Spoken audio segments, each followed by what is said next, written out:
Hello and welcome back to another video in this series featuring my old CB collection.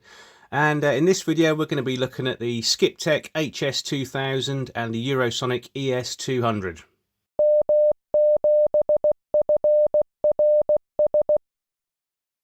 So all of these handhelds are early to mid 90s model, and the first one we're going to look at is the Skiptech HS2000.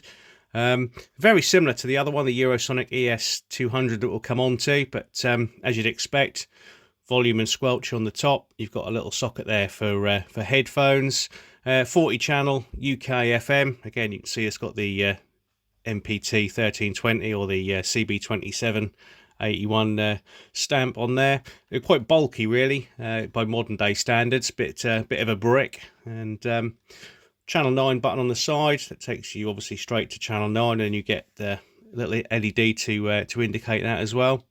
BT is I think that's low battery, so if the battery starts going flat you get a little red LED come up, and then you can just scroll up and down on the up and down channel selectors there. High and low power, again, as you'd expect on a MPT 1320 rig, and not a huge amount to say about those, really. They take either 10 rechargeable batteries or 8 non-rechargeable AAs with a couple of battery eliminators, almost sort of dummy batteries.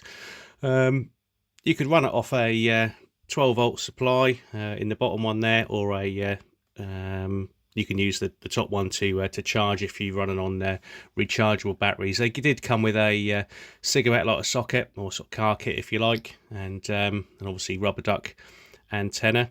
My personal preference was the ES200. I wasn't overly keen on the Skiptech HS2000, but the only advantage with the Skiptech was it did come with one of these little leather cases, so you had a little protective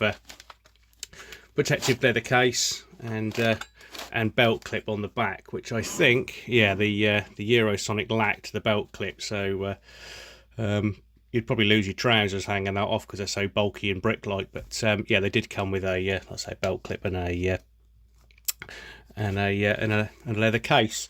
Around about 1993 or 94, I think it was 94, in the Truck King catalogue, they were retailing at 65 quid, or if you bought 2 or more you could get them for 62 quid each. So they were probably the cheaper of the handhelds at the time. Moving on to the Eurosonic ES200 then. Again, very similar design to the Skiptech HS2000, and weirdly, if you look at the boxes were almost exactly the same sort of size. On the front, they both show the front face of the radios, and then even the wording, 40 channel FM, AA, alkaline, or 8 alkaline or 10 rechargeables. Again, exactly the same DC power jack, charge socket. So the wording on the boxes were identical, and then if you rotate them, I don't know if these were made at the same factory or whether they just copied each other, or whether Skiptech was something to do with Eurosonic, I don't know. But again, I'm sure it was no coincidence that the wording was absolutely identical on the sides of the boxes with the side profile, and then on the back as well. Even the specifications were pretty much identical as well. And you can see on the side there, slightly different on that one because I think there were some slightly different features on the Skiptech, but other than that, yeah, pretty much identical. So if we look at the top of the Eurosonic ES200, probably said this on my previous video if you've watched the full collection video, you've got a microphone and earpiece on there, so you could plug in a little speaker mic, which is again partly why I preferenced the ES200 over the Skiptech HS2000, because it didn't have that feature on it. Your channel up and down buttons were on the side just above the push to talk on the Eurosonic, and then if you wanted to save the batteries you could turn the LED display off. Again, your high and low power, I think, yeah, there's no indication of high or low power, but you have got a little switch there. You'd have to know that if it's pressed in, that was on low power, so probably not all that obvious. But yeah, you got tone high and low as well. Again, didn't really see too much point in that. Didn't seem to make a huge amount of difference if I remember. But yeah, I've got a little tone button on there again, which the Skiptech lacks. And like I say, unfortunately there was no belt clip on these, or a leather case with them. But you did have the little carry strap, which the Skiptech didn't have. So that was the Eurosonic ES200. If we take a look at the old Tandy catalogue from 1993 and 1994, you can see that they were retailing at $79.99 each, and yeah, that one had the red display, and I think that was from Tandy. This one, I didn't even realise until I purchased this one off eBay that they did one with a green screen. It's not been changed. That is original. It has got the green LED display. But other than that, the features are exactly the same on this one. But weirdly, the box doesn't show that. I've got boxes for both of these, and there's no. You'd expect there'd be an indication on the box that it was a green LED. I think it's the original box. I would have to check, but yeah, unless anyone knows different, stick it in the comments below. But I've not seen a Eurosonic ES200 box with the green display on it.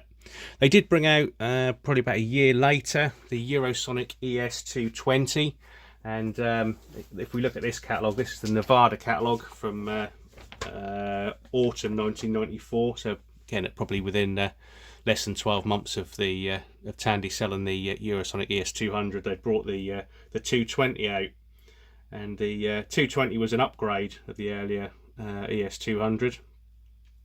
It was just a little bit more rounded, similar sort of size, but let's say just a little bit more sleek looking radio itself.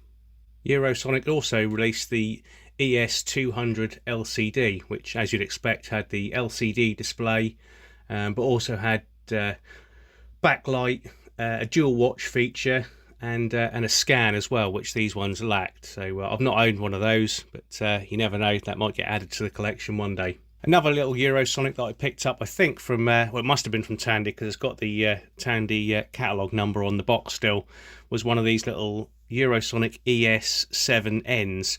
And you can see on the box it says one FM2 channel transceiver, so they only had two channels, channel 14 and 31.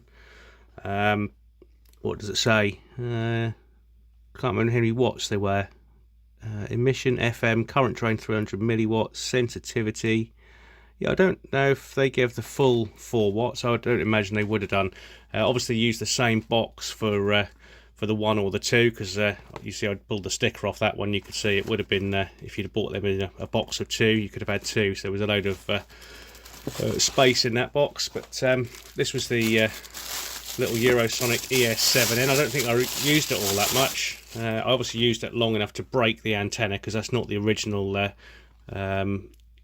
telescopic antenna on this one, but it would have had a telescopic that would have gone all the way down, but so at some point I did have to replace that. But yeah, and that was it. Volume squelch, little earpiece, really simple, either channel 14 or channel 31, that was all you had, and then a push to talk on the back, and little battery compartment for 6 AA batteries. So I assume probably it wouldn't give out the full 4 watts. I'd imagine it's probably only 1 watt or something like that. I'd have to look further into the spec. But yeah, that was the ES7N. I know there was a few other suppliers that brought out 2-channel handhelds as well. Like I said, I don't think that got a lot of use. That's just sort of sat in a cupboard for most of its life. Anyway, I hope you found this video interesting. If you have, then please hit the like and subscribe, and stay tuned for the next one. 101073.